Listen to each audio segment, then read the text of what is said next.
बघा मित्रांनो, आपल्या अशा 4 नेम रिॲक्शन शिकून झालेल्या आहेत. आता आपण शिकणार आहोत 5वी नेम रिॲक्शन. आपल्याला अजून बाकीच्या नेम रिॲक्शन बाकी आहेत. ही 5वी नेम रिॲक्शन इम्पॉर्टंट आहे. नीट जेईई सीईटीला ही पण विचारली जाते. ही हॅलोजन डेरिव्हेटिव्ह चॅप्टरची रिॲक्शन आहे 12th मधली. आपण ही रिॲक्शन बघू. या रिॲक्शन मध्ये पहिले आपण घेतो CH3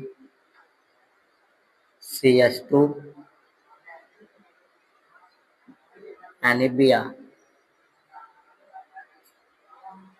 प्लस 2NaI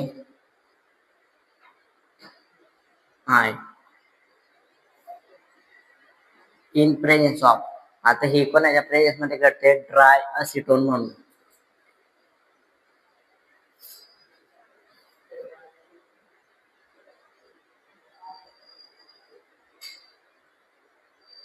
ड्राय असिटोनच्या जागेवर आपण तुम्ही मिथेनॉल पण वापरू शकता. Dry methanol, dry acetone. आपण ड्राय. आता या रिॲक्शन मध्ये काय घडेल? हा जो आहे Br ची जागा घेईल, बरोबर. म्हणजे मग आपल्याला प्रोडक्ट कसा भेटेल इकडे? CH3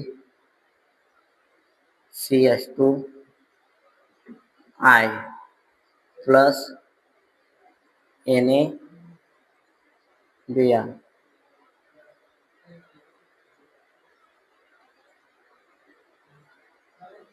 NaBr बरोबर.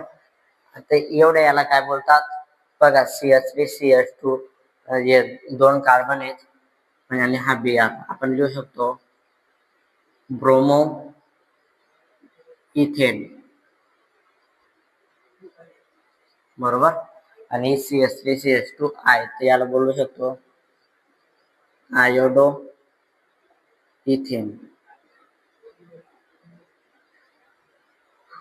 ही अशी एक आपली 5वी नेम रिॲक्शन होती. तुम्हाला आवडली असेल नक्की लाईक करा, शेअर करा, सबस्क्राईब करा.